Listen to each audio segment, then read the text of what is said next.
Harness the power of podcasts. Yeah, I'm sticking with that. This is Retro Trigger, where we talk about all things retro with a different guest each and every month. We might have to change that disclaimer shortly. But anyway, by our definition of retro, it is anything that is 15 years older or older. Anyway, we're talking about Dino Riders today, and who better to talk about Dino Riders than the man who I'm assured and have physical evidence has ridden dinosaurs himself, Mr. Trent Ciccarelli? Cuccarelli. Cuccarelli. And the way I get people to remember that is it's like cooking a relative. So once you've got that, you're in. Oh, remember kids, cook your rellies, and then you too can have podcasts, just like Trent does. So, Trent, we've had one of your co-hosts from the Toy Power podcast, Ben Sachs, on the show previously talking about He-Man. We are currently sitting in your toy room. My God, this place is a thing of beauty. You know in Aladdin, where there's that Cave of Wonders? Yeah, think of that, but just toys everywhere. I've actually taken some pictures, and I'm going to put them up on the Retro Trigger Instagram.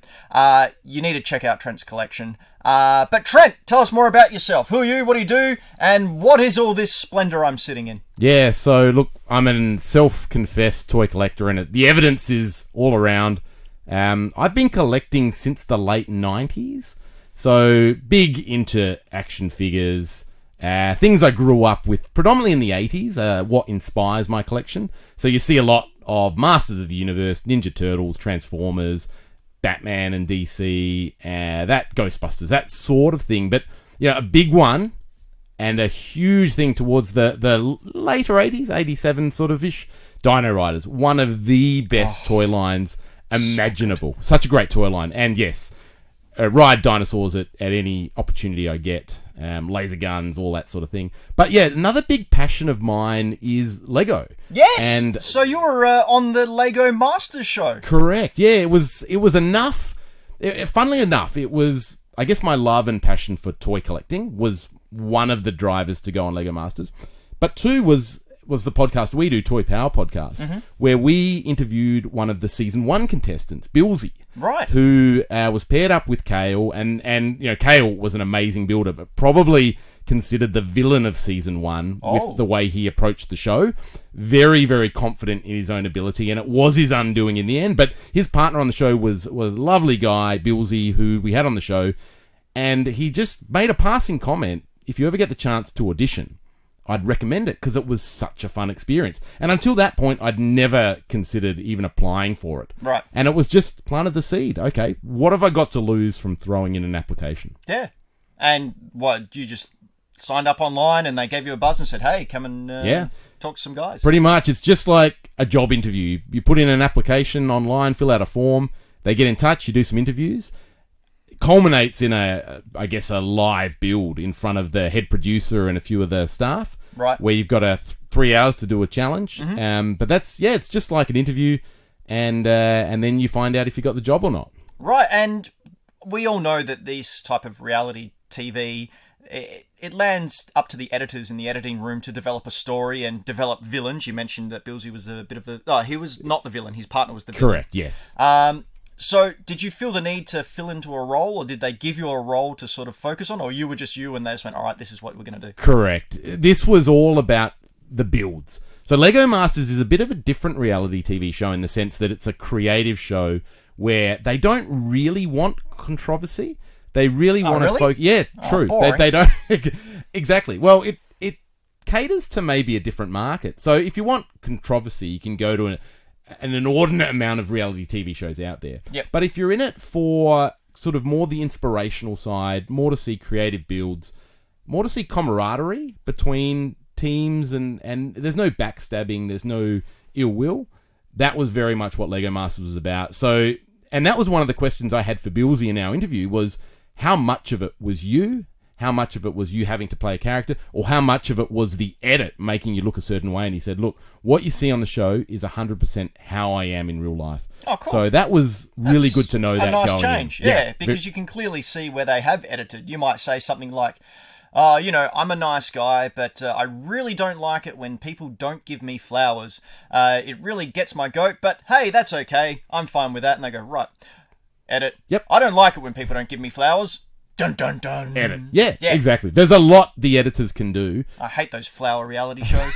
Yep. Rubbish. Irene by Flowers. Yeah, it's the worst. But there's a lot they can do, and there was a few moments where you'd be saying something, and there's cameras everywhere. So whatever you said is recorded, and you just be, if they wanted to, they could make me look like a real idiot right now. But thankfully, they didn't do that too much. The rest of it I did myself. Man, I would be so tempted just to play the bad guy and just to up that bad guy butthead role. Man, that would be so much fun to be hated by everyone within the greater Lego building community. Yep.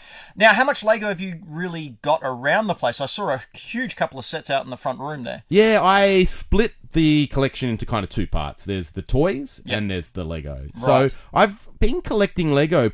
I mean, I've got my childhood stuff, which is in the kitchen area. So a lot of that Knights Castle theme. Yeah, well, I mean, that's where you keep Lego. Yeah, exactly. Next to the colander. Yeah, it makes sense. Yeah. So I can, enjoy it while I'm cooking up a storm. That's right. But, so that's got its kind of own separate spot. But what got me back into Lego was essentially the Star Wars license that they picked up in 99 for Phantom Menace. Saved their butts, it did. Not. It did. Lego in the late 90s, early 2000s just went and then as soon as the prequels came along and they picked up that license, all of a sudden, bang, straight up. And now there's just no stopping it. Yeah, the licensed products are huge. Also, I mean, the in-house stuff is brilliant. But I think there was a period in the 90s that you mentioned where I'm thinking it's things like digital characters were being introduced for the first time with these shows. And there was like Max Power or Max Steel or something. And a lot of the sets were, the cockpit for the helicopter is a whole big piece. And the back half of the helicopter is another big piece. So you're building these sets with limited moves, right? And Lego was all about lots of blocks putting together to make a model. So they'd gone away from that in the 90s. They brought in a lot of elements. And I think people were sort of just unsatisfied by the sets and what was being built, and it really was, like you said, the licensed products going back to basics that sort of saved them. It's definitely the builds that are the most interesting. I remember my partner bought me the Millennium Falcon from a couple of years back, the very first Force Awakens one. And I went, that'll be fun, I'll give that a go. It took me 5.5 hours, and I did it, and I put it on my shelf, and then one day I bumped it and it fell and broke in half, and I went, well, it's going in the Lego box, I'm not doing that again. So that's where it lives now. Now, we can talk about Lego many, many more minutes and hours, but we're here to talk about dinosaurs. Specifically, dinosaurs that shoot laser beams and fire at frog-like aliens, and that's good at saving the world, or the history. We're going to split this into two parts. So we've got a big two-parter for you. This month we've got the TV show to talk about, and then next month we are going to talk about the toy line. So be sure to subscribe so you can catch both of them. But let's get into the TV show. Before we do, what are your memories of the Dino Riders TV show? I actually don't have a lot of memories of the show itself. I don't know if I saw any of it. I would have seen, clips and little bits and pieces, but I have gone back recently and rewatched the episodes. Yeah, it's kind of like that. I talked about this with Ben and our He-Man and Masters of the Universe episode. You go back and watch it now and go, yeah, even the Ninja Turtles from the 90s, you look at it and go, it's not good. It's just not good at all. But back then, being someone, I watched the TV show. So mine started with, I got the cardboard sleeve VHS of the very first episode. Yep. I think I got it when I purchased, I got given, I think Young Star's Pteranodon? Pteranodon or Pterodactyl? What's he got? He's got a pterodactyl, He's got a pterodactyl, the blue one. Yeah. Yeah. So I got that for my birthday one year, 8th birthday, 9th birthday. I mean, I'm not old. And I watched that VHS over and over again. I still remember it started up with this kid in a museum, kind of like rotoscoped, and he hears a roar, and he wanders away from his class and goes in and has a look. And there's these Triceratops skeleton and a T-Rex skeleton, and you hear faint roaring in the background. All of a sudden, lightning starts to come across them. They go, roar, and they move, and then they battle, and it goes, psh, and you get to a screen crash of the credits, the Dino Riders. You go, wow, what is this? And yeah, sure enough, really, really simple story. They get right into it. The Valorians get chased by the Rulons, and they get sucked back to prehistoric Earth, and then we go from there. But we'll talk about that first episode. But first, a little bit of background on it. Here we go. Airing as a part of the Marvel Action Universe, which debuted in 1988 with other classic cartoons such as RoboCop Kid Animated Show and another one, which I can't remember because I didn't write it down, Dino Riders was primarily a promotional cartoon to sell Tyco toys of the same name, much like the original Transformers cartoon and countless other series from that time. And this was a genius marketing scheme that they did back in the 80s, where they had a toy line and they went, how are we going to sell it? Let's make a cartoon. And most of these cartoons didn't run for very long. They all can't be success stories like Transformers, or even Masters of the Universe didn't have that many episodes either. It had about 130 episodes. Okay, I'll take that back. But yeah, Dino Riders only had 14. Yeah. So very hit and miss, but these toys were everywhere. Only 14 episodes of Dino Riders was produced, as we mentioned before, with most people getting a taste of the Dino Riders in the form of VHS tapes that I talked about earlier. Yep. Did you ever see them? I didn't watch them, no, but in collecting, you do see them pop up quite a bit. The cardboard sleeve versions I'm are desperately very common. chasing the cardboard sleeve version of that first episode. Again, in my many, many moves as an adult, some of these things go missing, and that was one of the things that hasn't made the cut, and unfortunately, no longer part of my collection. But I'm searching it down, and I'll find it once more. Tyco's head of research and development, Warren Bosch, stated that the initial idea for Dino Riders came from Tyco's marketing VP, he's probably a VIP as well, Jim Alley, who simply said he wanted to combine dinosaurs and action figures somehow. That's pretty good. Yep, pretty makes sense. good way to be. According to Bosch, he came up with the idea that aliens visited Earth in the ancient past and combined their technology with the dinosaurs' natural abilities. You know, being big and being able to eat stuff. And being awesome. When illustrator Paul Kitchener joined the project, he said several ideas, such as the concept of the Brain Box, a device that would help riders control the dinosaurs, were already in place. During that time, Kitchener came up with the backstory and drew the comics that came with the toys. So much like Masters of the Universe, these came with little comics in the box that you could read that told the story.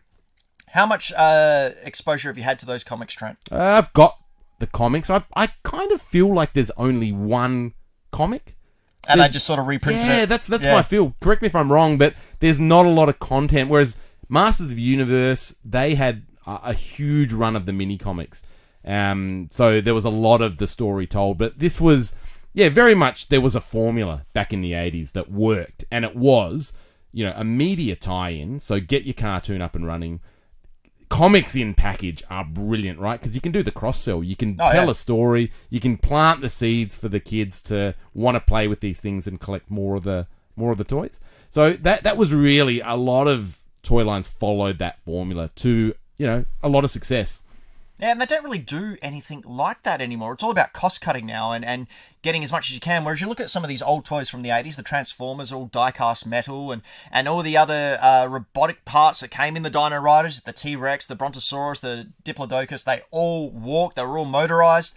The Triceratops as well. Yep. These were fantastic things. Even little things like the Strachiosaurus, you wiggled his tail and his head moved in the opposite direction. Exactly. These toys were fantastic, but we're going to talk about the toys in the second part, so don't let me get carried away and frothing about how good they are. Funny you should mention the comic as well, because there was a Marvel series of comics that were written by, I can't recall now, but they also had the help of Dr. Robert Baker, a real-life paleontologist, and the team that crafted some of the most realistic dinosaur figures we've ever seen. Yep. At the time, back in the 80s, this is what we thought dinosaurs looked like. We did. Big lizards. Pretty much, yep. Now, however, as science does and research does, we now know that more than 90% sure a majority of them were just large chickens. Yeah, that's right. Which, it doesn't make them any less cool, but for me, your quintessential dinosaur is your big-ass lizard who has teeth. And I think it's worth noting, and we'll talk maybe a bit more about this in the toy section, but these designs were so authentic that the Smithsonian Museum picked them up and actually released, they had to remove laser guns and aliens because maybe that wasn't as accurate as it could have been. I don't know. Have you seen Ancient Aliens? I'm hoping there's a bit of truth to that sort of stuff. But they removed all of the armor and all of the aliens and they repackaged them to sell in their museums, which I think is a credit to the toys, that they were of a standard that could meet those sort of requirements. You know what I was always... Oh, we're getting onto the toys again, but this quick one. I was always fascinated by the eyes. Yep. The eyes of the toys. They were just so realistic and so lifelike. Yeah. These little marbles or whatever they were, they had the iris, they had the pupil. Brilliant. They had a real life to them. And, you know, you would believe that T-Rex is walking around screaming at you and you're running away from it. Oh, gosh. Now, we talked about how they developed the comics and the storyline for the TV show. A little bit of an interesting fact I found when doing my research is that at the time of developing the comic book and TV show, they got comic book writing legend Jerry Conway to come up with some ideas along with his wife Clara. They fleshed out the backstory and got it ready for a TV series pitch. Now, Jerry Conway sounded very, very familiar for me. And I said, where have I heard that man before? Turns out he was a writer on The Amazing Spider-Man. But not only that, he wrote the issues which included the death of Gwen Stacy and the death of the Green Goblin back in 120, 121, back in the 1970s, which is pretty much the most famous Spider-Man storyline there is. I think we all know Gwen falling off the bridge and Spidey rushing to save her and slinging his web down, and the web catches her ankle and the whiplash causes her to snap her neck. So the debate's always been whether Spidey killed Gwen Stacy or the Goblin did. And then, of course, the next issue, the Goblin tries to kill Spider-Man. He doesn't know Spidey has a spider sense. He gets his Goblin glider to come from behind Spider-Man, and as he's talking to him, Spidey gets out the way and he gets pierced through the chest. Amazing storyline. Green Goblin is one of my favourite characters ever, and Spider-Man, well, my daughter's called Parker, named after Spider-Man. So the fact that a man who's so instrumental in a series that I love was basically behind a TV show that I loved as a kid, it's just crazy how the world works sometimes. I don't think I've got any questions for you there. I just sort of throw that in. It is interesting, that point around the creative talent in these spaces. So in the comic book industry, the famous one being Larry Hama of G.I. Joe fame, you know, one of the most famous writers of the G.I. Joe comics, being instrumental in writing the file cards for the G.I. Joe toys. And this was, so wow. Larry Hama did pretty much all of those, wrote a lot of the lore for G.I. Joe. So there was a lot, Bruce Timm as well, of Batman the Animated Series fame. Really? Did a lot of the mini comics for He-Man the Master of the Universe, illustrating a lot of the later comics. So this is where a lot of these big name players that we know and love and became staples, you know, got their start working with toy-based properties. And we sort of think, it's a throwaway mini comic. It's not a very good quality thing because they're just putting it in to sell toys, or it's a throwaway TV series. But a lot of these creative talents cut their teeth, or actually, you know, had some real talent and were working within the confines of what they had to produce. So there's a lot of talent here where we tie them into working on toy-based properties. I think maybe that reflects the popularity of these subjects as well. Like the TV series, because it was, all right, it's dinosaurs shooting lasers at each other. That in itself sells itself. But the fact that we have these talents behind it, as you said, pushing it forward, as you said, cutting their teeth, or in Jerry Conway's case, he's already cut his teeth. They got an amazing Spider-Man writer to write all this backstory. I think that plays a lot into you get the people who know what they're doing, and you get the people who are clearly meant for big things to build the world, and it works. Like, you don't do the cost cutting, you don't go for who's cheapest or friend of a friend of a friend. You actually do the research, you get the right person for the right job, and look what happens. It becomes instrumental, and we're talking about it 30 odd years later. Yeah, and I don't think you could afford to cut costs in the 80s with the competition that was out there. So you look at Dino Riders, it came in 1987, it was released. Look what it's going up against. 84, Transformers comes out. 82, He-Man the Master of the Universe. Ninja Turtles a little bit later, but these are huge properties. You've got Superpowers in there for DC with their line in the mid-80s as well. So you can't rest on your laurels. You've got to bring in the heavy hitters. You've got to create things that are interesting for the audience. And Dino Riders, to me, from a toy-based concept, but also from a story-based concept, was groundbreaking. The quality of the toys. And I think when you go to the TV show, yes, okay, there's some aspects of there that make it hard to watch, like a lot of those shows of the 80s and 90s. But at its heart, it's got a really quite a cool story. I think, like there's some really good writing in there. Yeah. And the characters, there's some cool arcs in some of the stories. Some of the animation is a bit iffy, and some of the parts of it make it a bit hard to watch. But at its heart, like for a reboot, it's got all the pieces there to be a very, very cool reboot. Oh, absolutely. And speaking of that, I actually pitched a Dino Riders series to IDW back in the day. So many of you may not know this, but I don't do it much anymore. But I used to be a comic book writer. And I met Chris Ryle and Ted Adams, who at the time, one's the owner of IDW and one was the chief editing officer. And I got to sit down and sort of go through my comics with him. Then he had a look and said, "Oh yeah, send me some more through this link, blah, blah, blah." And I said, "Oh, you ever heard of Dino Riders?" Because IDW obviously get a lot of these licenses, Ghostbusters, Ninja Turtles, blah, blah, blah. And he goes, "No, I've never heard of them." And I've said, "Oh, look, all I'm going to say is giant dinosaurs fighting each other with laser beams, humans versus aliens. Good dinosaurs, bad dinosaurs." "Yeah, I don't think there's much money in that." And I said, Seriously? And I bugged him for years. Let me write it. In the end, he let me pitch it. It didn't go anywhere, but I've still got that pitch, and I reckon I might even just write it myself and find myself an artist and call it like Dino Raiders or something like that. Yeah. Because I kept the main aspects of the story.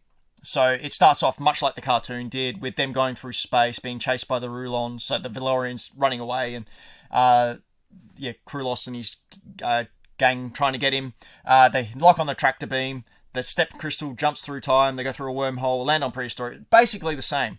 But my idea was, at the end of it, you find out that the Rulons are actually the intergalactic police, and the Valorians are a bunch of criminals. Ooh. Yeah. Nice twist. Yeah, yep. And Questar was actually escaping a murder charge or something.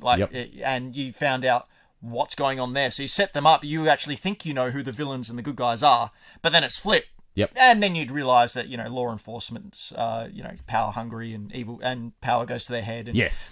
It comes back around and you're supposed to root for the good guys. But yeah, the end of the episode was the Rulons weren't a race of beings because they were all different animals. Yes, correct. So you think, well, how are they a race of beings? No, they were actually the police. Yep. Chasing down the Valorians, who were like this rebel gang. So that was my pitch. Don't steal it. I'm probably going to write it. So. Well, I think, if I recall the comics, there was a 3-part comic series released in, proper comic size. I think under the Marvel. I've got the first issue. Yep. And I suspect I read them a couple of years back. Got some copies off our good friend Ben Sachs. And the second episode is the internal politics of a murder charge. I think Questar and his brother. So it's sort of it's cool, like, to tie in some of those political elements that are there.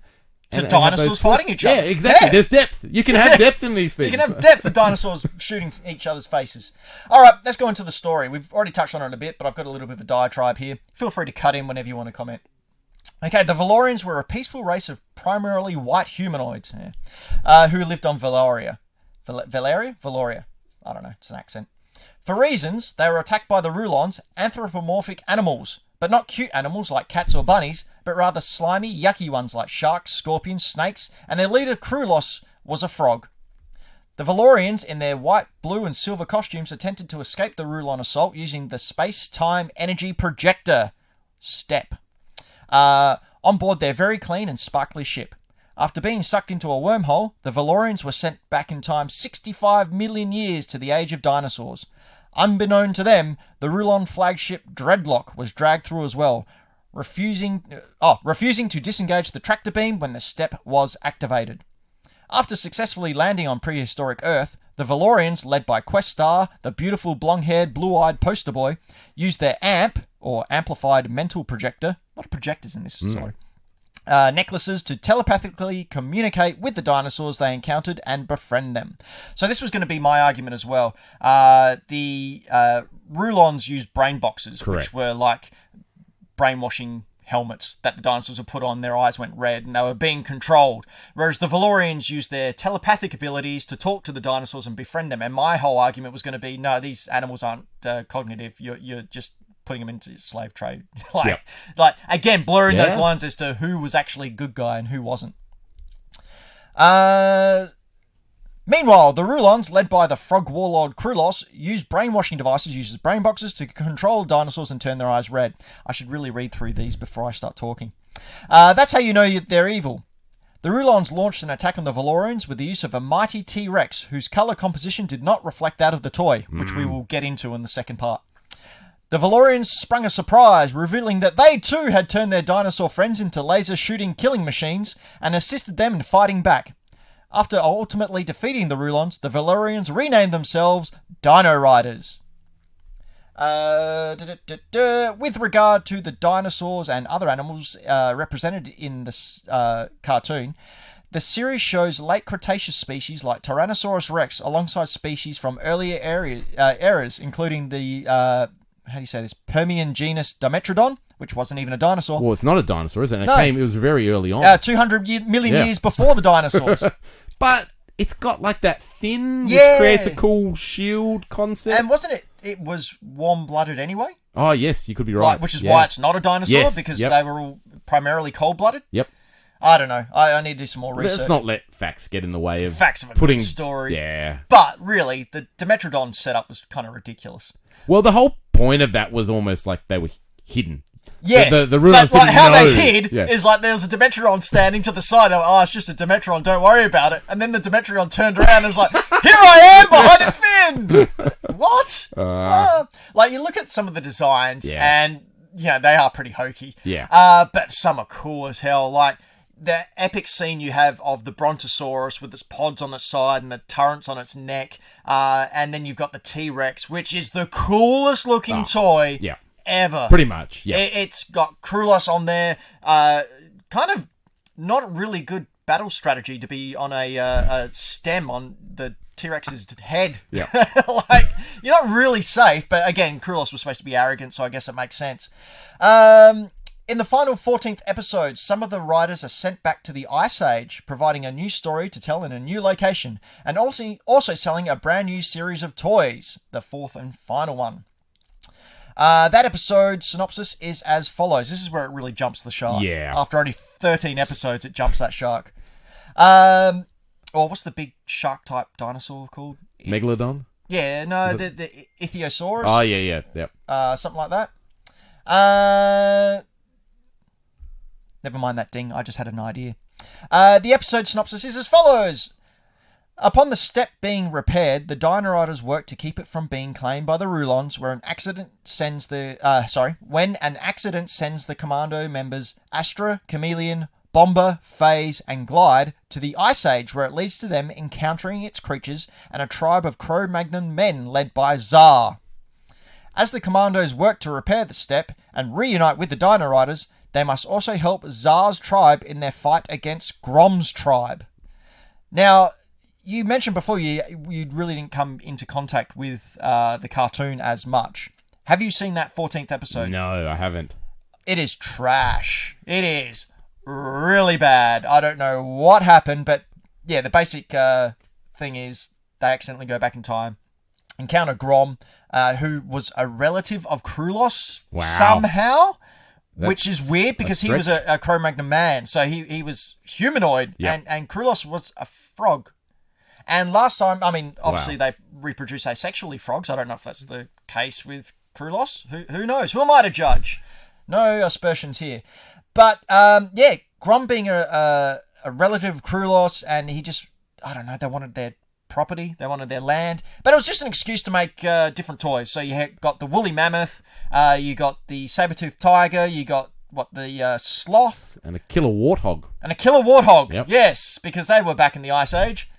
It really ended on a real downer. Real downer. It did, and it is a bit of a step backwards, isn't it? Once you've got dinosaurs, to go into Ice Age.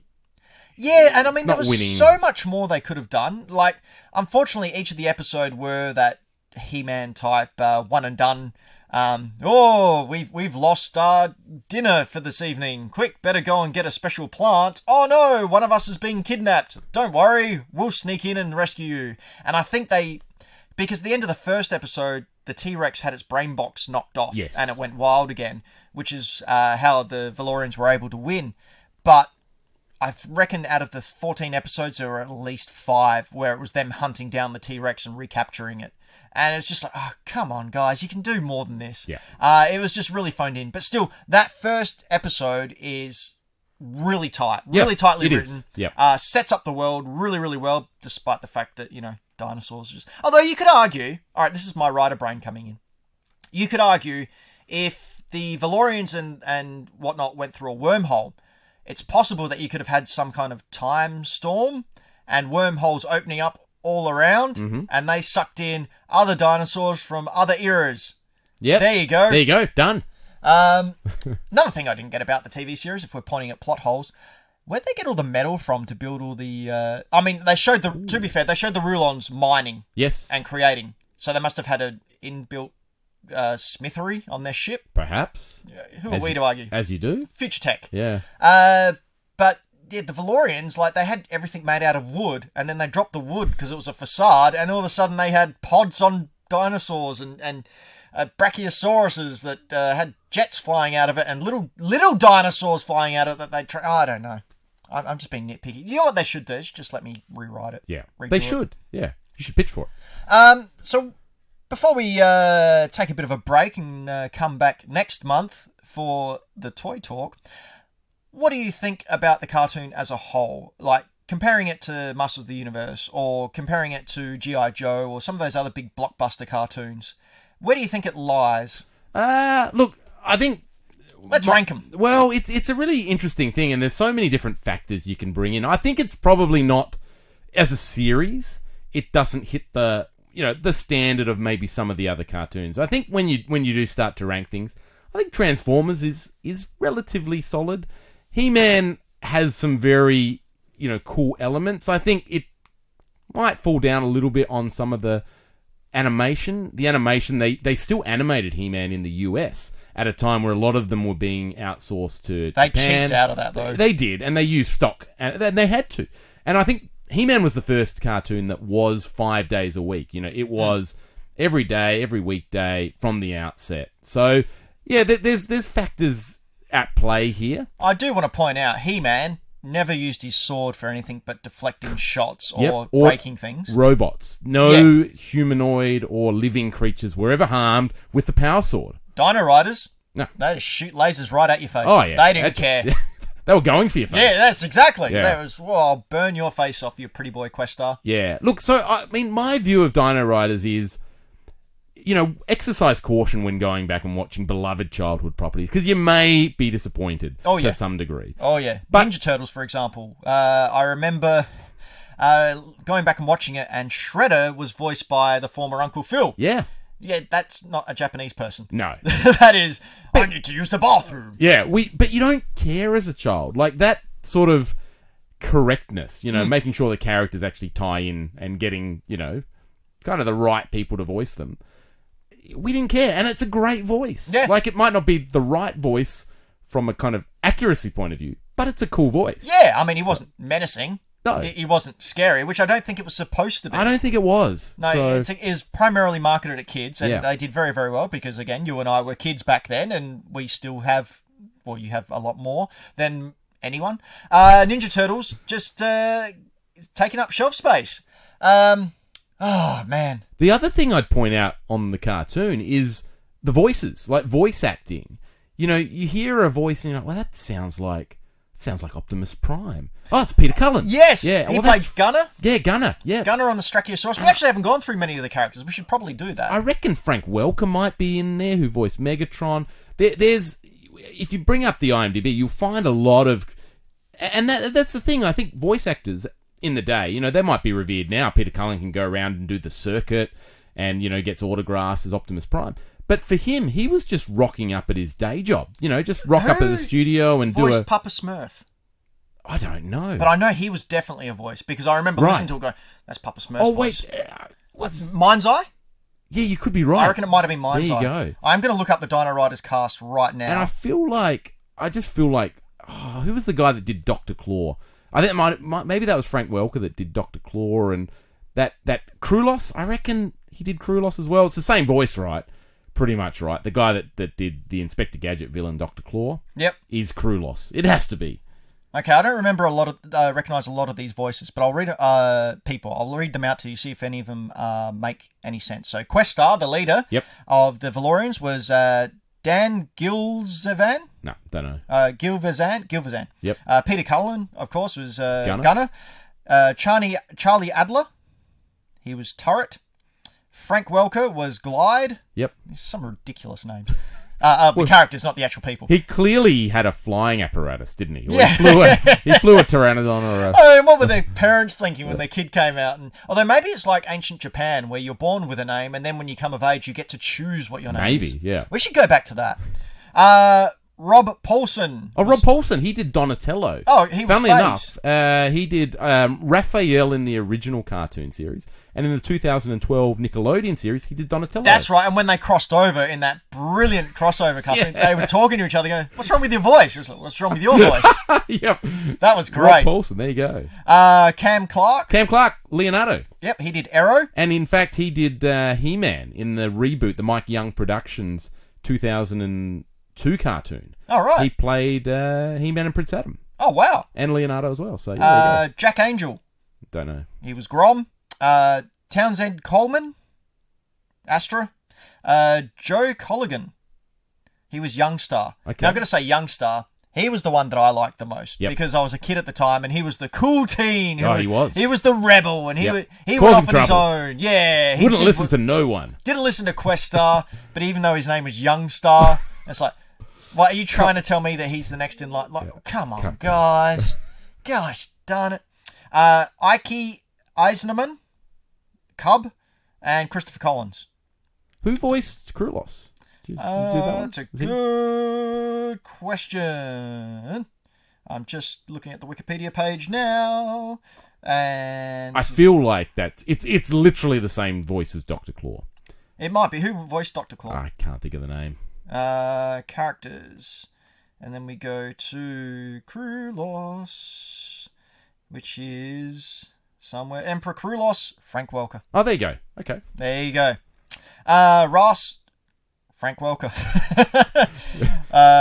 Antor was voiced by Peter Cullen. There you go. It looks like they just Skate was voiced by Frank Welker. Yeah, they just had to do multiple roles, didn't they? Yeah, I wonder how much she got paid back then for being a voice actor. Yeah, not a lot.